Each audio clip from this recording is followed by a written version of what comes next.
E no Conexão Boston de hoje, Vernan, Júlio e Paulo discutem como foram os primeiros meses de mandato de Bolsonaro.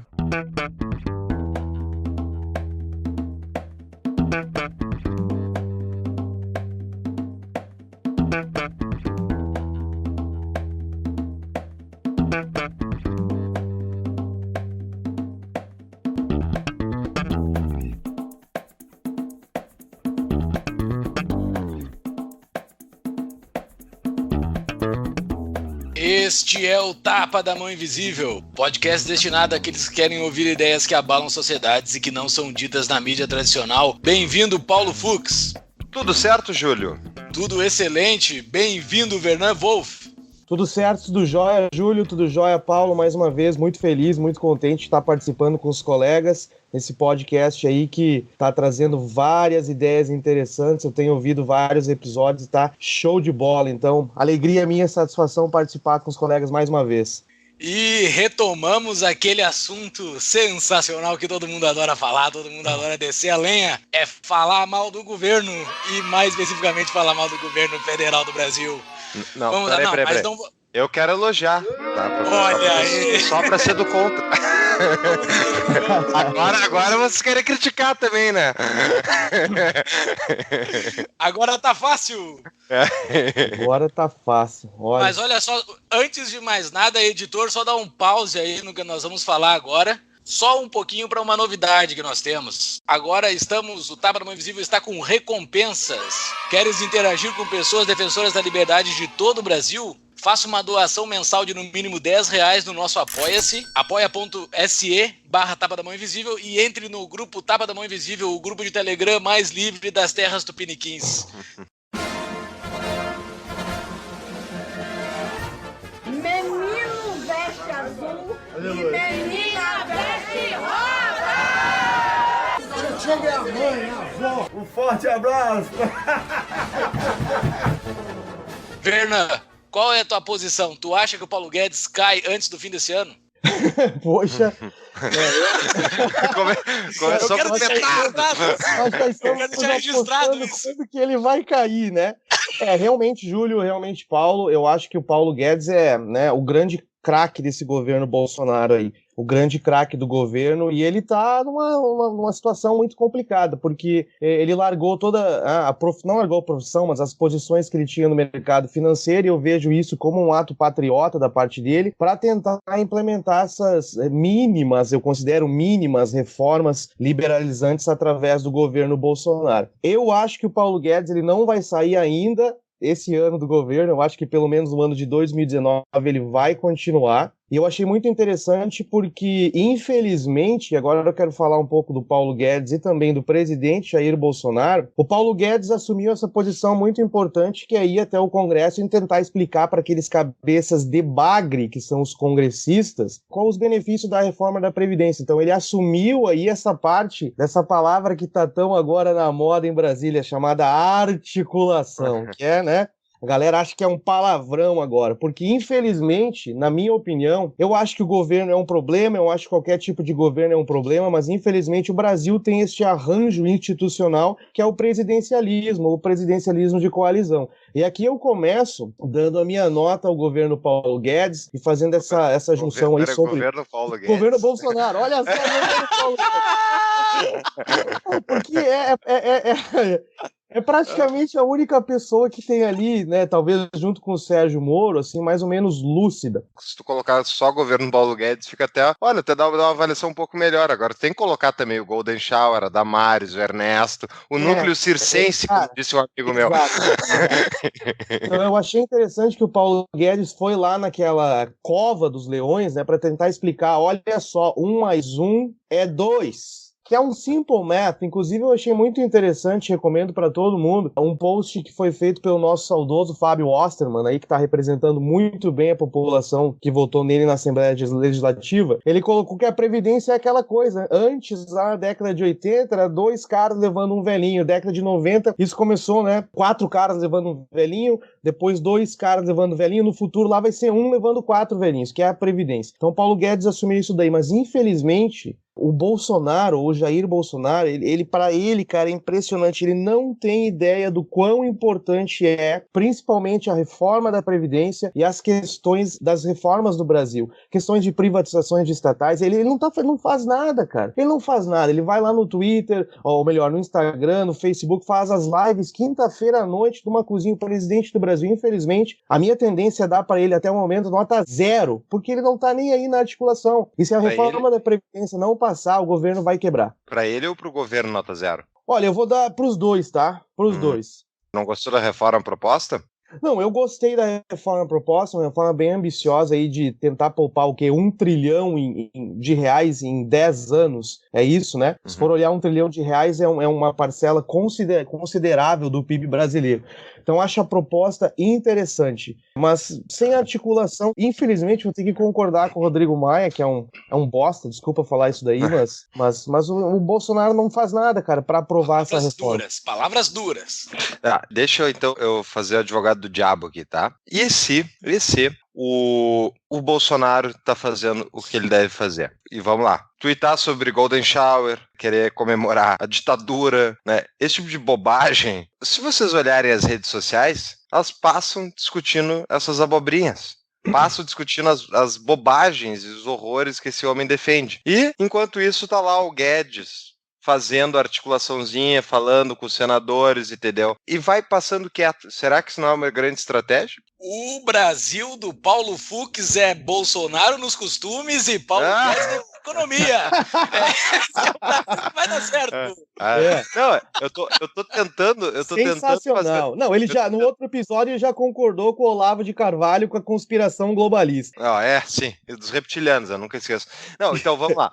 Eu, sinceramente, não acho que seja o caso, tá? Eu acho que, na verdade, o Bolsonaro é exatamente o que é. E aí voltemos ao nosso querido episódio número 4, tá? Onde no 19º minuto eu questionei a articulação política para a reforma da Previdência do jumento do Bolsonaro. E tive que discutir com os dois colegas esse ilustre programa sobre o otimismo infundado deles com o governo Bolsonaro. Eu falei exatamente, cara, 30 anos de Congresso, nunca aprovou nada, nunca fez uma articulação política para nada. Ele é esse negócio. Antes do definiram ele como articulador, eu sei disso. Não vou botar. Tudo bem. Antes do Júlio falar, eu quero aí justificar o meu otimismo, que eu estava otimista, por isso agora que eu estou um pouco pessimista, porque nós vínhamos de diversos anos aí de tragédia, de bolivarianismo lulopetista no comando da nação e até da economia brasileira. O Arno Agostinho e a nova matriz econômica, aquele horror que quebrou o Brasil. Aí vem o Jair Bolsonaro com todos os seus problemas e diz assim: mais Brasil, menos Brasília,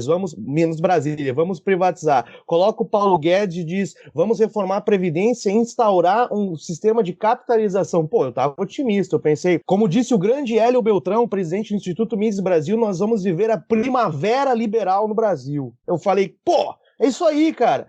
Aí começou o governo, e eu falei num desses episódios nossos aqui que o governo não estava tendo cuidado com os chamados os primeiros 100 dias do governo, que são essenciais para você aí implementar reformas e demonstrar o caminho que você quer levar a economia e o país. Mas ao mesmo tempo eu estava pensando aqui, se não tem uma estratégia nisso aí, eu não sei quem é que está orientando o presidente ali, né, os seus advisors, porque talvez a população brasileira não via o Congresso como algo, né, que dá para confiar, apesar do Congresso ter tido uma grande renovação nesse ano.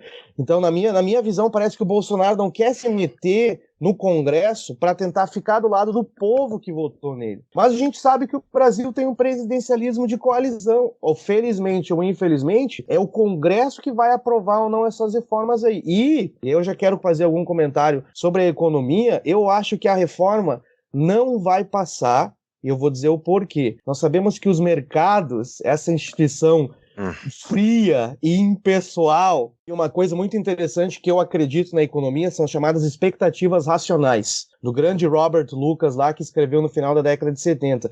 O mercado, com essa alta do dólar, queda da bolsa, ele já precificou no tempo chamado hoje o que eles acham que vai acontecer com a reforma da Previdência, que é não passar ou se passar com várias aí, né, modificações da reforma que foi enviada atual. Então eu vejo o momento da economia com uma precificação, o mercado já está esperando que não vai passar essa reforma aí. Eu discordo. Eu acho que vai passar a reforma e eu acho que ela vai passar até uma boa reforma, tá? O que mudou no Brasil, na minha visão, né? Por que eu sou um otimista, no final das contas? Eu não acredito em pessoas que nem, por exemplo, o Bolsonaro, nunca acreditei. Sempre tenho um pé atrás e, como eu me declarei, né, naquele episódio logo após a vitória do Jair, eu já me declarei oposição. E eu sou oposição a qualquer presidente do Brasil, inclusive se o Amoedo ganhar. Eu sou opositor permanente de Brasília. Brasília não tem solução. Logo, não podemos contar com Brasília. Tem que descentralizar, tem que desmontar Mordor, né? Tirar Sauron do poder e fechar aquele negócio e nunca mais voltar. E daí vão brigar todo mundo com os governadores. Bom, enfim, o meu ponto, por que eu sou otimista, é porque o Brasil sempre foi isso aí. Qual foi a grande reforma que passaram no Brasil? Foi o Plano Real. Como é que o Plano Real foi construído? O Congresso da época do Plano Real era pior do que esse? Eu não saberia dizer. Mas eu chutaria que é a mesma coisa, né? Troca de cargos, favores. Olha a Constituição que os caras tinham passado alguns anos antes, né?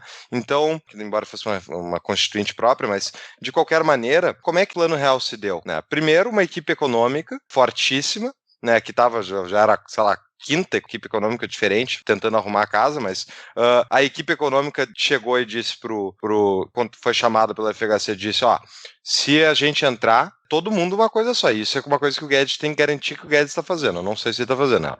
Se um sair, sai todo mundo. Por quê? Porque daí a pressão fica justamente do presidente estar amarrado a toda a equipe econômica. E o presidente e a equipe econômica poder negociar com o Congresso em bloco e dizendo, Congresso, vocês não querem, beleza, tá? Nós vamos sair, chamem outras pessoas, sai todo mundo, cai tudo, desaba, daí vai vir a catástrofe. Então essa ameaça, essa guerra fria entre Congresso, equipe econômica e próprio na época era o presidente, era o Itamar Franco, que diga-se passagem também, era um jumento completo, era muito burro, né? O cara ficava... O que o Itamar estava preocupado? Em reinstalar a fábrica do Fusca no Brasil. Ele queria que voltasse a fabricar Fusca. Essa era a preocupação do presidente Itamar, entendeu? Isso em 1993. Né? Então, o que aconteceu? Uma equipe econômica que soube pressionar a articulação política e fez uma descentralização da articulação internamente. Cada um foi atacar um senador, foi atacar deputado. Eles fizeram uma blitz no Congresso e conseguiram fazer a articulação para o Plano Real passar, né? Inclusive, manipularam o Congresso, várias coisas, omitiram informações do próprio Itamar, para conseguir passar o Plano Real. Então, eu acho que é possível repetir isso. E eu acho que o Guedes já deve ter lido 3.000 Dias no Bunker, né? Que é o livro que conta a história do Plano Real. E o Guedes aí, essa é a grande questão do Guedes, ao meu ver, né? O Guedes, certamente sendo uma pessoa muito inteligente que ele é, quando ele foi apresentado o Bolsonaro pelo Winston Ling, né? E foi chamado para ser o ministro da Economia, caso ganhasse e tal, ele olhou assim, ele deve ter trocado 10 palavras com o Bolsonaro e deve ter pensado, esse cara não é muito inteligente, não. Ele é exatamente aquilo que ele parece que ele é. Bom, vamos lá. Qual é a chance desse cara fazer a articulação política, desse cara fazer as coisas que tem que descer? O Guedes precificou o Bolsonaro, ao meu ver, lá no início. E ele já trabalhou com essa hipótese. Agora ele assumiu a articulação política, eu acho que ele estava deixando as coisas acontecerem, esperando eles não tentarem, não conseguirem fazer, e daí ele falou, bota a camisa 10 e vai pra dentro do campo e vamos articular, então. Eu acredito que o Guedes é capaz, sim, de fazer isso tudo. A única diferença que eu vejo é o seguinte, o Congresso Nacional, o Paulo Guedes está fazendo um trabalho fantástico de assumir essa questão da articulação, eu concordo com tudo que você falou da equipe econômica, 94, a equipe econômica do Bolsonaro, ponto para ele, é fortíssima, não é só o Guedes, tem na parte das privatizações o cara da Localiza lá, como é que é o nome dele? Salim Matar e etc. A única coisa que eu vejo, comparando lá com 94, o Congresso ele tá eu gosto de falar, de birra, tá de beiço com o presidente Jair Bolsonaro. O que o Congresso não estava, assim, de birra ou de beiço com o Itamar Franco. E a única coisa que eu esperava que o Bolsonaro fosse fazer, e eu sei que é horrível comparar o Bolsonaro com o Ronald Reagan, mas eu me lembro na década de 80, quando o Reagan ganhou do Carter, inclusive vai ser um dos show notes que eu quero compartilhar, vai ser um vídeo do YouTube que eu acho que tem tudo a ver com o momento no Brasil. O Reagan assume o governo norte-americano com inflação de 2 dígitos, com uma dívida horrível, acreditem, de 900 bilhões de dólares. Horrível, na década de 80. Hoje tá em 20 trilhões, pra vocês terem uma ideia. Horrível, é. Aí o Reagan assume o governo e o que ele faz? Né? Ele faz a articulação com o Congresso americano e ele vai na televisão explicar pro povo americano o que tá acontecendo. É um vídeo fantástico onde ele pega uma nota de $1, Primeiro ele fala sobre economia, aí ele diz assim, mas agora eu vou acabar com os jargões econômicos que eu sei que vocês não entenderam, o Reagan, né? Aquele comunicação fantástica dele pega uma nota de $1 e mostra, e diz, essa nota, há 20 anos atrás, valia tanto. Daqui 20 anos ela vai valer 33 centavos se a gente não reduzir o tamanho do governo. Ou seja, ele vai diante da população para explicar aquilo para o povo e dizer, eu estou no comando dessa nau, junto com o Congresso, para tentar mudar isso daí. Para mim, eu acho que o Bolsonaro talvez poderia utilizar as lives dele ou algo mais oficial, fazer um pronunciamento para a nação, para explicar para a galera o momento do Brasil, entendeu? Buenas, interrompemos a nossa programação para tratar do nosso patrocinador rapidamente. Se lembra da CapTable? Dos mesmos empreendedores da CapTable, temos a CapRate. A CapRate permite então investimentos no mercado imobiliário através de renda fixa, investimentos a partir de R$1.000 que rendem muito mais do que CDI e poupança. Hoje em dia, inclusive, o investimento que eles abriram no site, que se chama caprate.com.br, Casa André Paulo Rate, um R só, AT. E esse investimento é numa incorporadora de São Paulo, por exemplo, que permite, então, investimentos a partir de R$1.000 que vão render hoje 12% ao ano. Fica o convite aí pro pessoal conhecer o site do nosso patrocinador. Voltamos à programação. Sobre a acusação que o Paulo Fux nos fez, né? Eu tenho que botar um parênteses aqui. O meu otimismo sobre tudo que estava acontecendo no fim do ano passado, quando o Bolsonaro foi eleito, era basicamente baseado de que tudo que tinha passado nos últimos 13 anos era uma porcaria, assim, era uma coisa completamente... É melhor que o quê, né? Não é que não existe o melhor absoluto, é o melhor comparativamente. Então, eu tava comparando, só comparando. Comparado com o que já tinha ocorrido e com os rumores de equipe econômica que o Bolsonaro estava construindo, eu sou até capaz de dizer que eu deveria estar mais otimista, porque a equipe que ele montou foi muito melhor do que o que eu sabia naquela época. Então, assim, baseado na equipe econômica, ele tinha montado algo que era dos sonhos, assim, aparentemente é dos sonhos. Até o Salim Matar publicou um artigo esses dias numa revista aí, dizendo que ele tá meio frustrado, que não tá conseguindo fazer as privatizações dele. Na minha opinião, isso aí ele só tá fazendo um jogo interno para poder ganhar mais força e conseguir fazer essas privatizações, que devem estar tendo empecilhos internamente, principalmente nas alas mais estatistas dentro do governo. Então acho que ele só tá fazendo um jogo de se dizendo frustrado para conseguir ganhar força. Mas... Manda. Desculpa, só queria dizer que foi nas páginas amarelas da Veja essa entrevista dele. Ah, tá. Foi muito boa.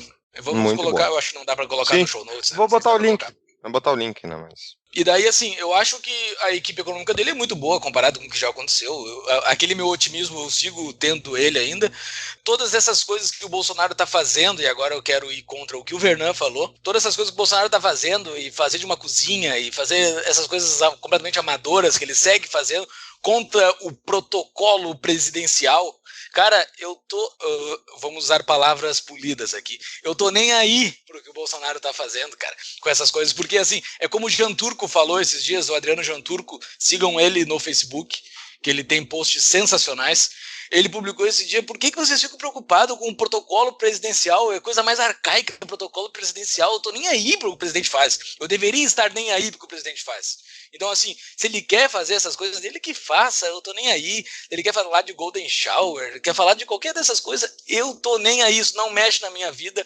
Se ele quiser passar uma lei que proíba alguma daquelas coisas ali, daí sim a coisa piora. Mas, por enquanto, todas as duas grandes propostas que ele passou, que ele apresentou para o Congresso, foi uma coisa contra crime, que eu sou completamente contra também, acho que vocês três são também, e a outra coisa é para resolver essa previdência, que eu não sei se um dia vai ter solução, e eu sou completamente desesperançoso dela passar do jeito bom que tá. Ela tá muito boa, essa primeira proposta. Eu acho que como um bom negociador que o Paulo Guedes deve ser, ele botou o máximo para, como ele sabia que iam cortar várias coisas, ele botou o máximo de bom nessa primeira proposta para os caras ir cortando, e agora ele só tem a perder, né? Ele só tem a perder. Então eu acho que vai ser perdido muito esse Congresso do Brasil pelos gráficos que mostram de posição pró e contra.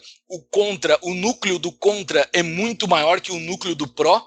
Então tem um mar de gente no meio ali que tem que ser conquistado, e aquele mar de gente tem que ser conquistado pelo pró-reforma. Então vai ser muito difícil, é um bando de estúpido que é formado esse Congresso.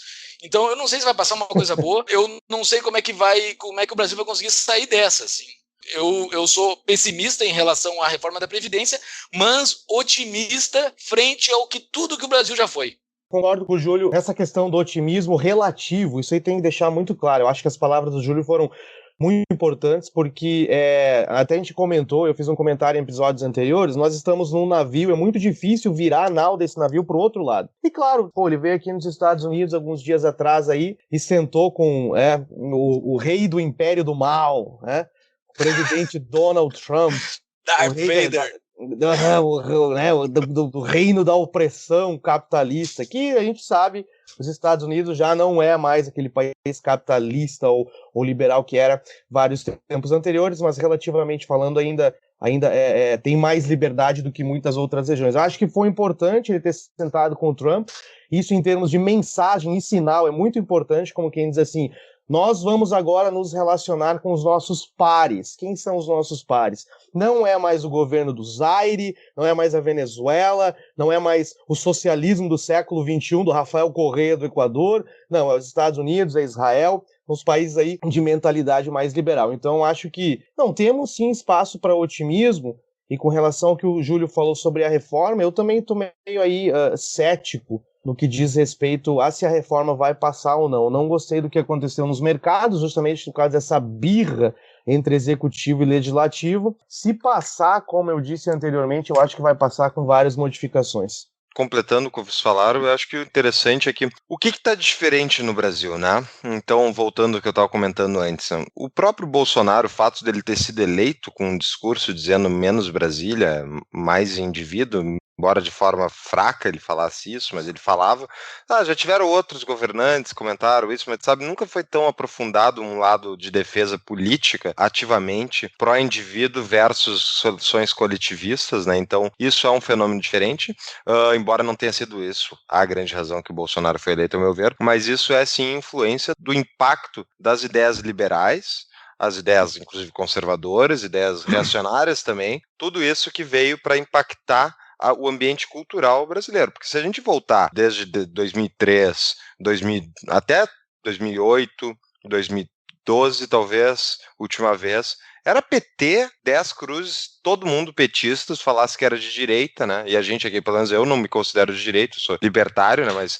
de qualquer maneira, prefiro muitas vezes um governo de direita do que um de esquerda, sim. Então, isso mudou profundamente. Não existia direita no Brasil até 4 anos atrás. Então, só o fato de ter esse contrapeso hoje, eu acho que é uma questão que é diferente.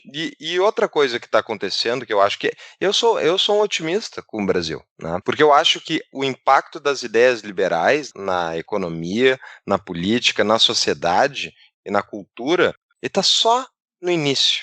É só o início. Porque, como dizia o Rodrigo Constantino, alguns anos atrás, nós não cabíamos numa Kombi, os liberais no Brasil. Não era um número insignificante, entendeu? Não tinha nenhum impacto. Depois foi crescendo. Eu sigo o Rafael Lima, por exemplo, já foi citado várias vezes aqui. O cara tem 1000 likes por tweet, entendeu? Tipo, e daí tu vai olhar, tem milhares de jovens que seguem ele, que tem seus próprios canais, tem seus próprios meios de comunicação, alguns têm podcasts concorrentes aos nossos, e tipo, tem uma gurizada estudando com afinco, se preparando, e essas pessoas hoje têm 20 anos de idade, só que daqui a 20 eles vão estar em cargos de poder, vão estar em cargos onde eles vão ter uma influência maior. Então eu enxergo que a gente está construindo uma geração que não é só esquerdista, que é o histórico da geração brasileira, é neutra e esquerdista, e os esquerdistas iam poder porque os neutros iam ganhar dinheiro. Isso está mudando, então eu sou um otimista sim, tá? Mesmo que o Bozo seja o Bozo. Eu sou um otimista também em relação à nova geração que vem aí, porque os liberais estão vindo muito mais preparados do que os esquerdistas, né? Embora a gente pareça um bando de velho falando aqui, mas a gente não é velho, tá? Mas a nova geração, comparado com a nossa geração, não, vamos colocar nós três na mesma geração aqui. Comparado com a nossa geração, a gente já falou isso várias vezes em outros episódios aqui, eu não tinha espaço de um contraditório à esquerda durante o meu ensino médio e a minha graduação, não tinha, era só esquerda, tudo era esquerda. Dentro da faculdade de administração era só esquerda.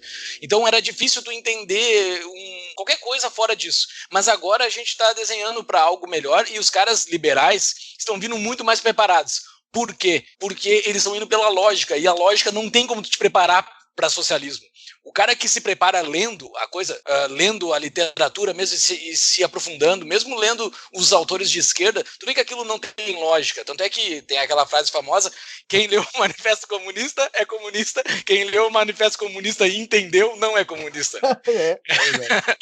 Eu acho que tá vindo um povo com uma base crítica muito grande. Porém, contudo, entretanto, não tem uma grande mudança vindo de dentro do governo. Assim, eu acho que nós três aqui estamos concisos nisso.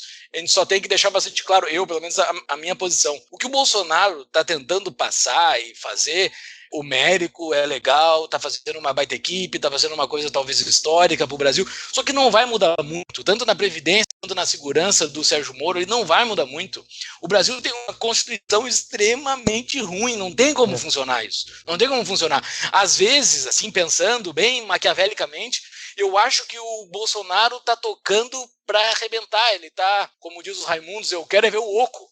Ele quer tocar para arrebentar tudo e chamar uma constituinte, porque isso pode acontecer, talvez. Talvez seja uma grande estratégia de tentar chamar uma nova constituinte e reverberar tudo, porque não tem solução dentro dessa Constituição atual e dentro desse parlamento atual, ele não vai fazer grandes mudanças. Para mim, um dos grandes problemas do arranjo social do Brasil é definitivamente a Constituição Cidadã de 1988.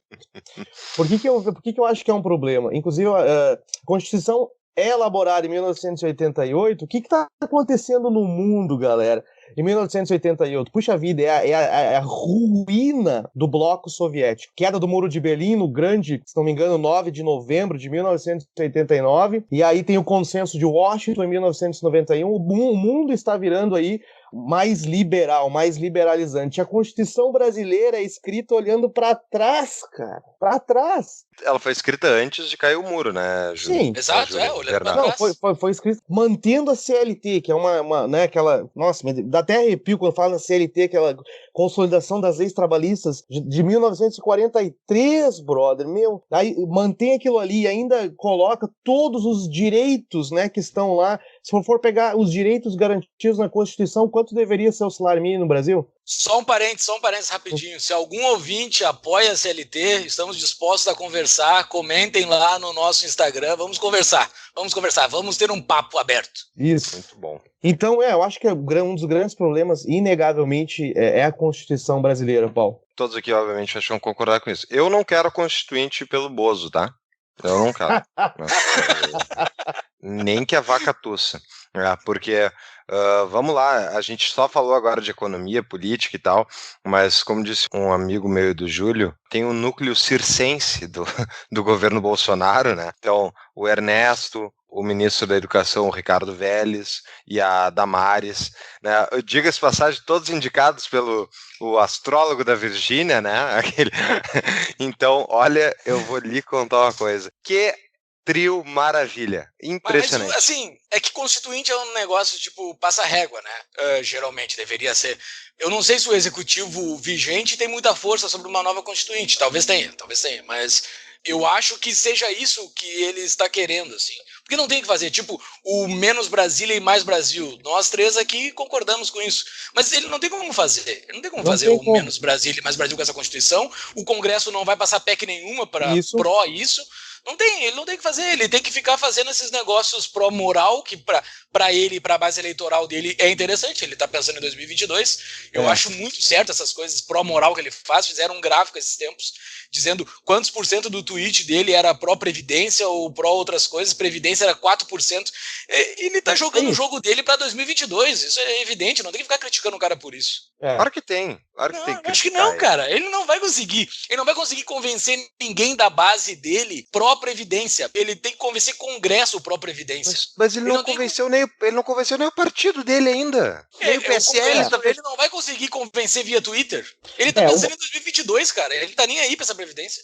Esse que é o problema que eu vejo, entendeu? Porque realmente todos nós concordamos que não só para termos de Brasil, para as futuras gerações, né, aquele pensamento de mais longo prazo para criar um país mais sustentável e até que gere mais crescimento econômico. Inclusive, eu recomendo a leitura do artigo que está lá no Mises Brasil, quero colocar nos show notes também. O título do artigo é uma pergunta, é muito interessante. Vê se eu tenho ele aqui. O título do artigo é o seguinte, recomendo a leitura para todo mundo, tá? Você trocaria um aumento de até 30% em seu salário pela manutenção da Previdência Social? E o subtítulo é O Assalto ao Trabalhador vem disfarçado de direito social. Então a reforma da Previdência é algo muito importante para a produtividade do brasileiro. Eu acho que o presidente deveria focar nisso daí. Uma coisa que eu vejo que ele deveria fazer, até já para, né, tocar no assunto da queda de popularidade do Jair Bolsonaro, o Bolsonaro foi eleito numa das maiores manifestações populares da história recente do Brasil. Não tem como negar. O cara que não gastou nada, gravando um vídeo da cozinha dele contra tudo aí,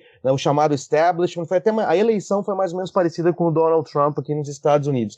O que eu acho que ele poderia fazer é utilizar, ainda mais no início do governo, o ainda, né, agora que está em queda, mas ele deveria utilizar o cartucho político dele, popular, para pressionar o Congresso, que foi a pressão popular que fez aquela corda do Congresso, que nós temos que lidar, a votar o impeachment de Dilma Rousseff. Então, né, tentar convencer de uma maneira simples o povo, a população, porque a reforma da Previdência tem alguns pontos que são impopulares, que devem ser feitos. Então, utilizar o poder político dele para tentar trazer a população para pressionar o Congresso para passar a reforma. Porque, né, infelizmente, como o Júlio falou anteriormente, o Congresso tá lá, cara, tem que lidar com o Congresso. Menino veste azul e menina veste rosa!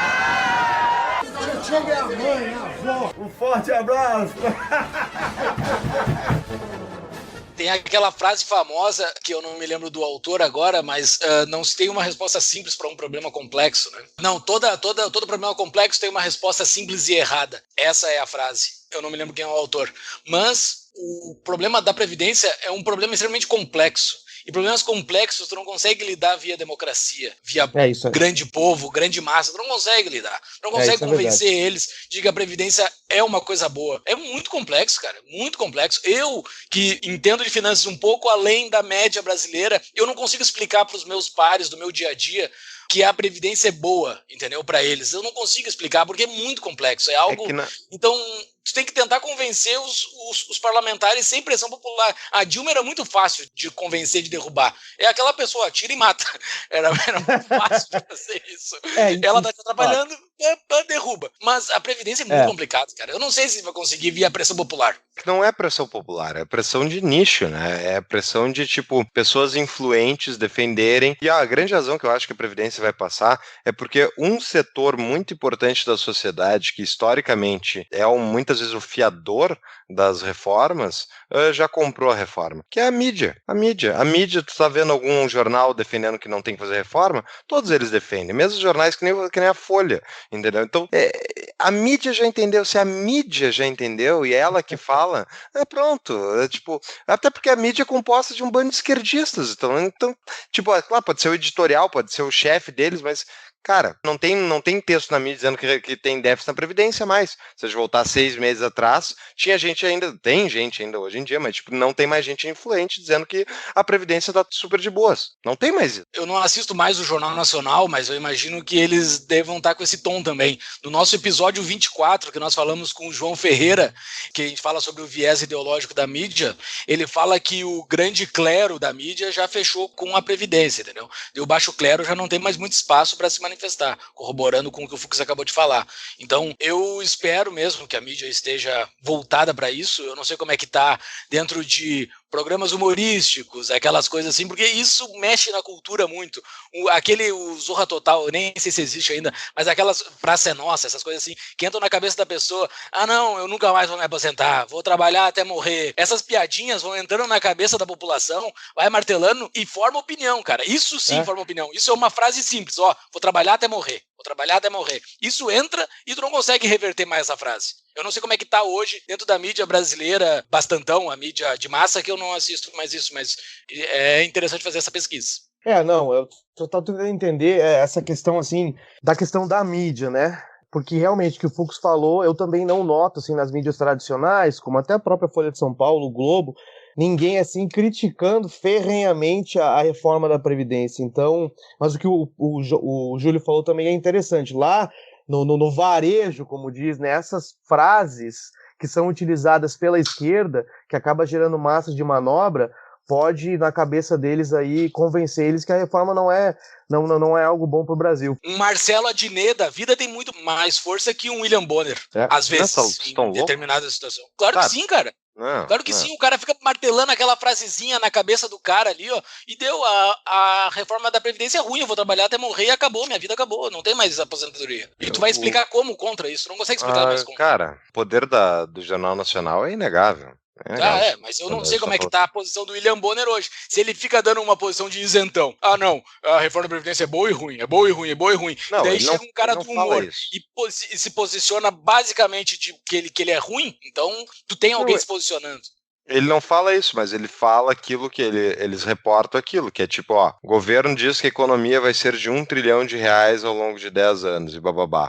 E explica as regras e tal, e faz só explicar de verdade ó, o que foi proposto. Aí, diga-se de passagem isso, né, a gente não comentou, a proposta da reforma da Previdência foi muito bem desenhada, porque ela foi justamente contra o discursinho da esquerda e o discursinho anti-reforma, ela atacou diretamente quem ganha mais, quem é que tem mais privilégios, e ela procurou beneficiar justamente quem é que mais sofre, né? Que são os mais pobres. Eles conseguiram fazer uma reforma muito bem pensada, até para quebrar o discurso de resistência, né? E, diga-se de passagem, que comédia ver partido que nem o PSOL e companhia defendendo que a reforma da Previdência é contra os mais pobres, né? Eles estão lá basicamente defendendo a aposentadoria integral para cara que ganha 30 mil por mês, cara. É inacreditável. É inacreditável como eles são hipócritas.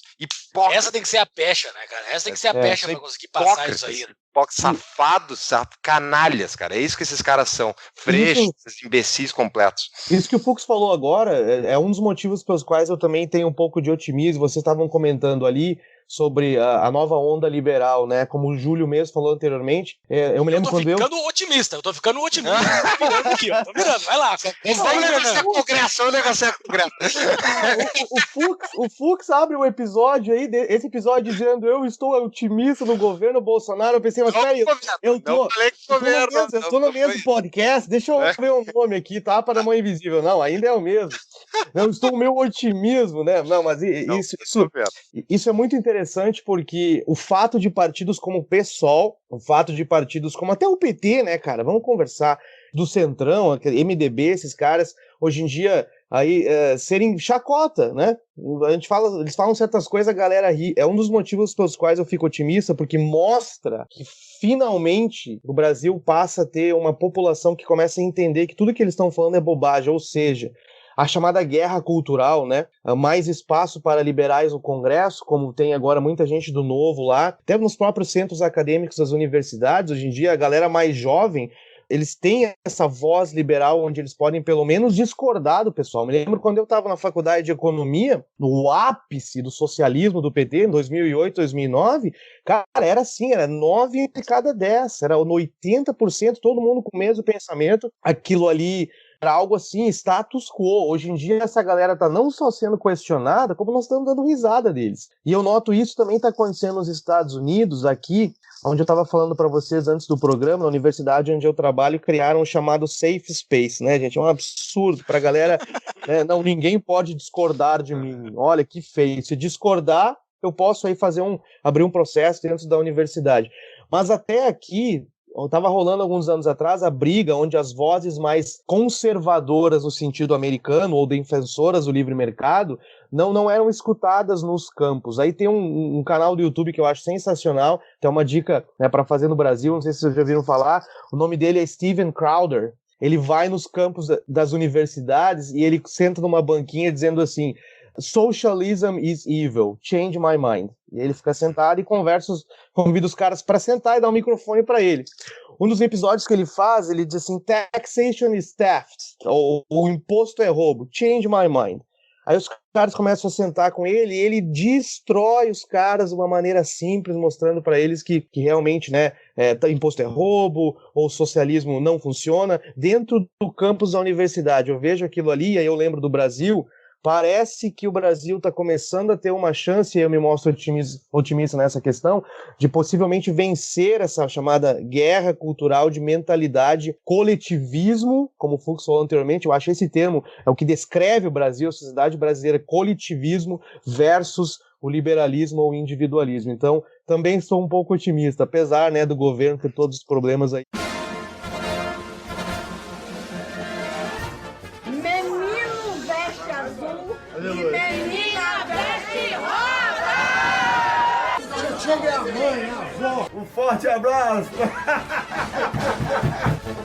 Essa semana eu fui numa palestra do Hélio Beltrão, uma das pessoas responsáveis pela revolução liberal no Brasil, na minha opinião, pelo menos para mim, ele foi muito importante. Eu descobri o liberalismo via o site do Instituto Mises Brasil, pesquisando coisas aleatórias no Google, então eu devo muito a ele. E eu fui numa palestra dele e ele é um baita otimista também, e ele falou um negócio muito interessante. O que o Brasil tem de diferente do resto do mundo? O que o Brasil tem? Porque tudo o que aconteceu no Brasil nos últimos anos também aconteceu em outros cantos do mundo. Não tem nada de diferente, entendeu? O Brasil, ele tá com uma pegada muito pró-liberdade, né? Muito pró-liberdade, dentro dessa nova onda intelectual que existe. Tu vê, ocorreu os grandes problemas que ocorreram no Brasil, na Grécia, na Espanha, mas não surgiu uma nova onda liberal. Até a gente fez um episódio sobre a Espanha esses dias, e não existe uma nova onda tão grande como existe no Brasil. Então, essa onda liberal que está surgindo no Brasil talvez seja um grande experimento liberal, que é o otimismo dele. Porém, com essa Constituição, na minha opinião, não vai ocorrer nada. Mas existe algo que vai acontecer para frente, talvez daqui a uns 10, 15 anos, quando essa gurizada chegar na liderança de empresas e instituições do Brasil e tomar conta de tudo e deixar a esquerda no ostracismo também, né? Conheci o Hélio há muitos anos atrás e ele falava que o primeiro presidente liberal brasileiro mesmo ia ser eleito até 2030. Eu concordo com ele. E isso ele já fala, há mais de 5, 6 anos. E antes de ter essa onda pegar atração, né? Então quer dizer que você tá fazendo um prognóstico aí para eleição presidencial daqui a uns anos, né? Se tudo der certo, no segundo turno, imaginem, Marcel Van Hatten contra Kim Kataguiri. Não vamos exagerar. Não vamos exagerar. Não, vai ser tipo Marcel Van Hatten e Marcelo Freixo. Não, que tá louco. Turno? Não, vai ser um Van Hatten. Vai ser um cara do Van Hatten, acho que não sei se é o perfil dele, talvez seja, mas... Não, porque eu projetei o Van Hatten e o Kim Kataguiri que eu quero ter a opção de decidir entre o novo... Vamos dizer que o MBL vira um partido, PMBL. Eu não quero ter que ir pro segundo turno, por exemplo, que nem, desculpa, antes do Fux falar, ter que decidir entre Geraldo Alckmin e Lula. Meu, o que é isso, gente? Não tem opção. Não. Vai ser um liberal de um lado e o outro lado vai ser a Tabata Amaral. A esquerda também tá sendo. Sim, com certeza. A esquerda tá sendo. E diga-se de passagem, tá? Eu não acompanho a Tabata, diga-se de passagem, nenhuma surpresa que ela seja esquerdista, né? Não sei como é que o Lehman botou dinheiro nessa mulher. Mas enfim, a esquerda pessoalista, que hoje comanda muitas vezes ainda DCEs e essas, e não vai nenhum direito a menos, isso aí tudo, essa esquerda também vai cair pro ostracismo. Eu acho que o Brasil está caminhando para um país ser um país mais sério. Daí, quando tem um país mais sério, a esquerda também evolui, assim como a direita. Ó a direita que está no poder, né? O nosso querido presidente. Agora, nível horroroso. E vai melhorar isso, e vai melhorar também a esquerda, porque senão a esquerda nunca mais vai ter chance nenhuma de ganhar o poder. E eles também não são burros. Mas eu queria comentar só o negócio do Hélio, tá? Que eu estava falando do liberalismo. Não é só o liberalismo que está emergindo no Brasil que é diferente. Inclusive, o posicionamento da escola austríaca, no sentido do que o Mises, o Rothbard falavam, até versus contra o próprio Hayek, por exemplo, né? O Hayek queria influenciar os influenciadores. E o Mises e as propostas da escola austríaca, da vertente misiana, justamente falar direto para o público. É tu explicar para a população, é tu ter um discurso fácil, entendível, que as pessoas consigam ler e entender como é que funciona. Então, isso eu acho que é uma das coisas principais que aconteceu de diferente. O próprio site do Mises Brasil, mas assim como esse tem outros e tal, que falam direto para a população, e também foi uma emergência da internet isso, mas as pessoas estão podendo aprender por conta própria, não tem que ficar ouvindo um professor explicar para elas, sendo que esse professor também muitas vezes já vai ter um viés diferente daquele do site ou do conteúdo. Só acho que tem que ter cuidado, concordo com o Fux, eu acho que essa esquerda pessoalista aí, vai acabar ficando fora de cena, o que é bom para todo mundo, o que é bom para todos nós. Só tem que ter cuidado, porque aqui nós estamos vendo nos Estados Unidos, eu sempre lembro, né, o que está próximo de mim, tem o saudoso Partido Democrata, aqui nos Estados Unidos, que é o partido mais à esquerda, que os Estados Unidos tinham atingido, lá pela década de 90, 80 e 90, né, até início dos anos 2000, o que eu chamo de maturidade democrática, onde você não tem esses extremos, né? Você tem dois partidos ali, claro que envolve, né, governo e atuação governamental, e envolve gastos de governo, tudo que nós não concordamos. Mas eles tinham mais ou menos um discurso afinado em prol das instituições, em prol de livre mercado e etc. E, infelizmente, né, que tem que ter cuidado com a esquerda. A esquerda, eles têm essa capacidade de aproveitar oportunidades e pegar assuntos populares para tentar sair das cinzas e se renovar. O Partido Democrata aqui nos Estados Unidos, que estava atingindo, junto com o republicano, uma maturidade mais democrática, nos últimos anos para cá, eles deram uma guinada bem à esquerda. Eu considero o Partido Democrata nos Estados Unidos praticamente hoje um partido socialista, eu posso assim chamar. Podemos até depois, quem sabe, fazer um episódio sobre isso daí, mas lembrando do Brasil, que o Brasil, né, agora está indo para esse caminho, né, de primavera liberal, de mais liberais, mas, né, a esquerda sempre tem essa capacidade aí de se renovar com assuntos que podem aí ser... A população acha que é importante, que é interessante para eles, mas a realidade não é, Júlio. Não, mas sobre o que o Fux falou e o que tu falou também, temos um prognóstico muito favorável pra gente, porque assim, eu de fato falei sobre o Marcelo Freixo, mas faz todo sentido o que o Fux falou sobre a Tabata Amaral, ou alguém em torno dela, alguém com o perfil dela, e sobre sair de um Rodrigo Maia, que seria o futuro presidente se o Brasil seguisse igual ao 2013, ao Brasil pré-2013, seria um Rodrigo Maia, o nosso futuro presidente, e para um Marcel Van Hatten, ou alguém do Novo, ou alguém do MBL, que seja, porque isso é deslocar a janela de Overton distante da esquerda, né? Tu desloca, tu tira completamente ela distante da esquerda. Quem não sabe que a janela de Overton, procure no Google, é uma teoria muito boa sobre política. Procure nos show notes, né, Júlio? Colocaremos no nosso show notes, então. O Fux sempre me manda os nossos ouvintes. Não, eu concordo com o Júlio 100%, por isso que eu falei em tom de brincadeira, mas também esperançoso, um segundo turno entre os liberais e os conservadores, né? Porque daí você tira da jogada esse coletivismo, né, da sociedade representado por esses partidos mais à esquerda, Júlio. E sobre um ponto que tu falou lá no início, que eu tinha anotado aqui e tinha esquecido de falar, sobre a visita do Bolsonaro ao Trump, né? Bolso-Trump, embora aquilo tenha sido um negócio muito rápido, muito de passagem, mas na minha visão isso é muito importante, porque assim, nós já falamos em episódios anteriores aqui, o dinheiro que manda no mundo hoje é o dólar, né? E o dólar, ele é lastreado nesse grande, monumental exército americano, e o Trump é o comandante em chefe desse exército. Então, assim, o lastro do que está movendo o mundo hoje é o governo dos Estados Unidos. Isso, eu não estou puxando o saco dos Estados Unidos, eu estou só fazendo uma análise crua do que acontece no mundo hoje, e é eles que mandam no mundo, e é eles que vão ditar vários ritmos. Então é interessante que o Brasil seja aliado desses caras. Boa parte dos valores fundamentais dos Estados Unidos é o que pode trazer algo bom para o Brasil no futuro. Então, assim, pró-liberdade, pró-família, pró-individualismo. Então, assim, eu acho que estamos no caminho certo. É muito interessante e economicamente é muito bom também para o Brasil, porque é uma vírgula dentro da economia americana que entre para o Brasil já muda completamente a vida do brasileiro e principalmente a vida do mais pobre brasileiro. Ele vai ter produtos extremamente baratos de acesso ao seu dia a dia e não só o riquinho do Brasil que vai fazer enxoval em Miami, porque só ele tem acesso às coisas baratas atualmente. O pobre não tem acesso a coisa barata. Então, é uma abertura do Brasil para os Estados Unidos muda completamente a vida de todos aqui. Não é puxando o saco dos Estados Unidos, não é puxando nada, mas é o mundo real, é isso que está apresentado para a gente hoje. Com certeza, não poderia concordar mais. Eu acho que é muito importante a visita, como o Júlio falou, e isso simboliza, é uma visita simbólica e emblemática com quem que o Brasil quer se relacionar. Como o Júlio falou, infelizmente os Estados Unidos é o país que, né, domina o mundo hoje. Se o Brasil puder importar não só produtos, serviços que podem beneficiar os mais pobres, mas principalmente as ideias dessa galera representada pelo lado dos Estados Unidos. Estados Unidos que, né, infelizmente nós estávamos falando sobre o fim do Império Americano. Estamos muito tristes aqui, Paulo e Júlio. Saíram os resultados do último trimestre da economia norte-americana em 2018. No último trimestre, os Estados Unidos teve um pífio desempenho de 2,5% de crescimento do PIB. Só o que eles cresceram deve ser um Brasil.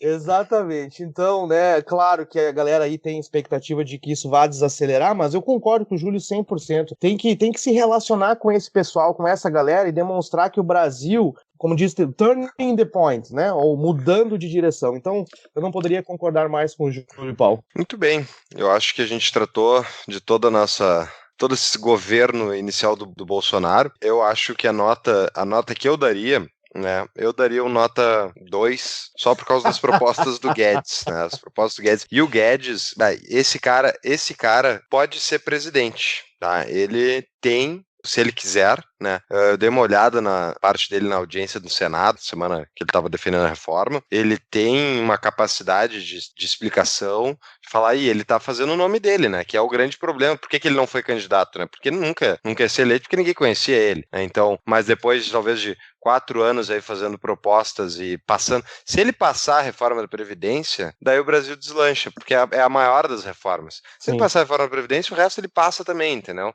E daí fica o Bolsonaro lá tuitando sobre Golden Shower e outras bobagens no Twitter enquanto isso. Beleza, tá? Eu tô fechado por esse governo daí. Ainda seria oposição, mas Então, se tudo der certo, daqui a alguns anos o Júlio e o Paulo vão ter que renomear o nome desse episódio como episódio profético, onde eu falei o governo Paulo Guedes. Exatamente. É isso aí. Oremos. Todo mundo deu nota aqui, eu também vou dar uma nota, mas como tudo que eu falo do governo é comparativo, né? Então eu vou dar uma nota igual a do Paulo, porém, eu quero dizer que a nota dos governos anteriores era 1, então a nota desse governo é 2. A nota do governo é o dobro das anteriores, eu tô muito otimista. É o dobro. 2,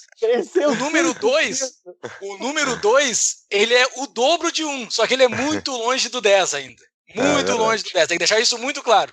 Ele é muito longe do 10, mas ele é o dobro do 1, por isso que eu tô extremamente otimista. Sempre fui otimista com esse governo, porque comparativamente ele é muito melhor que os demais. Eu comecei com nota 0 no início do programa, que, né, mas na minha opinião, ququalquer governo tinha que receber nota 0, não importa o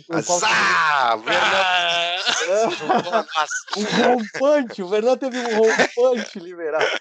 Mas vocês me convenceram, realmente, achei sensacional a colocação do Júlio agora, muito melhor do que o que nós tínhamos, aquele deserto socialista, retrógrado, coletivista, que foram, cara, agora você imagina, o Brasil ficou quase 30 anos, bom, desde que a Constituição, mais do que isso, né, não sei se o Brasil teve um governo mais ou menos liberal aí, temos que pesquisar, mas, né, estou mais otimista aí depois das colocações que os colegas fizeram. Vou ficar com a nota 2, vou aumentar a minha nota de 0 para 2 para ficar na média.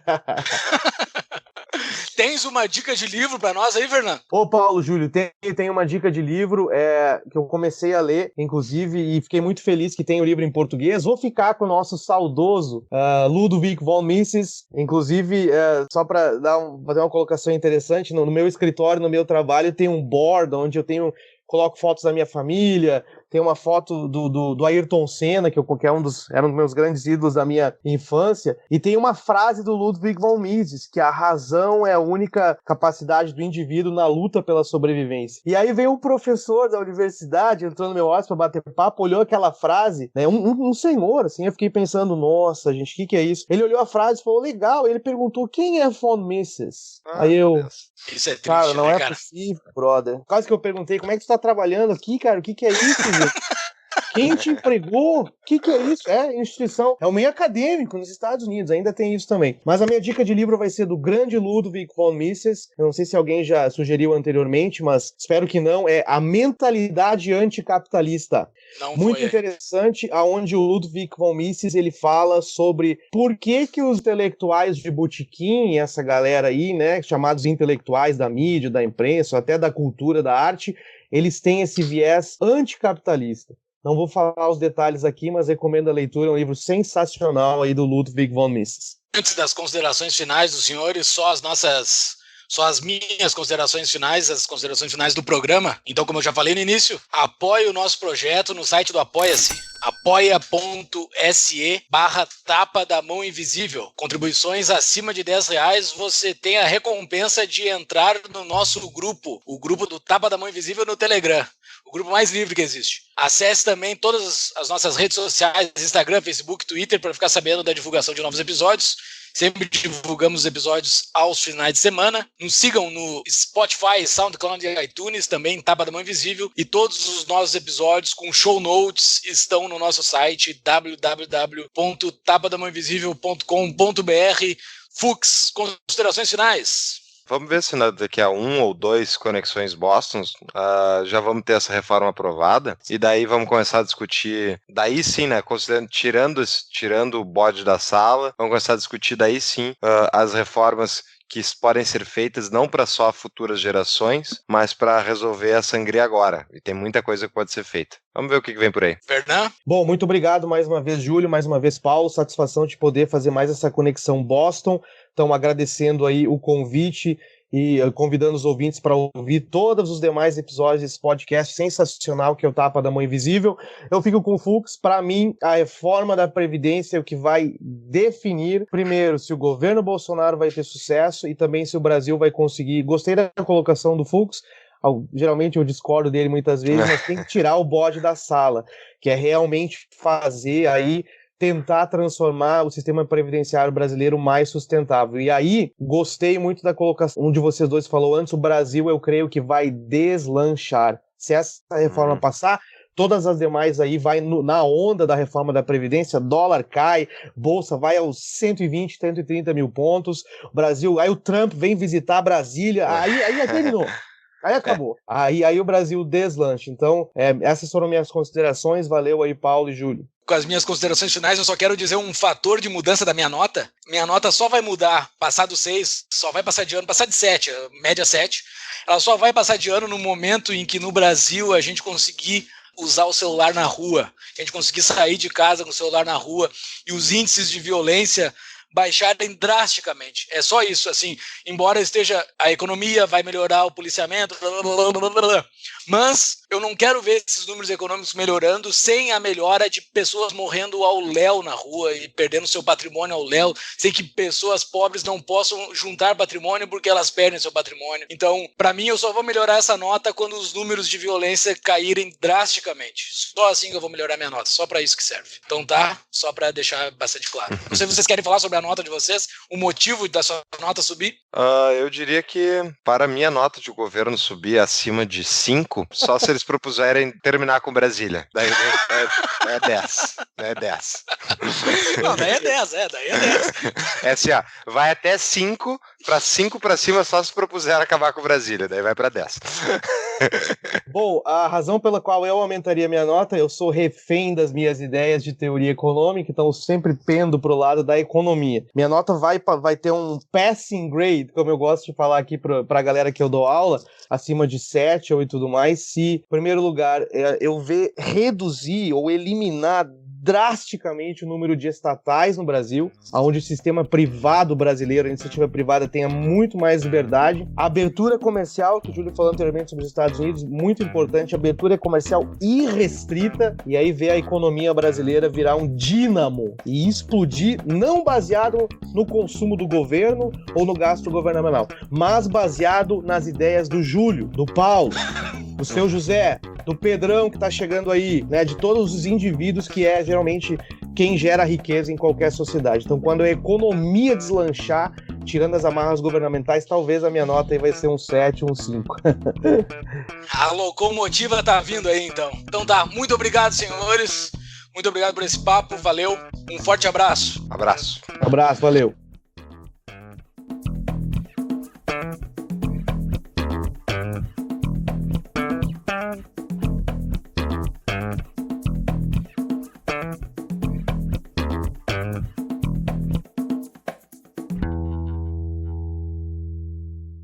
Tá, sol.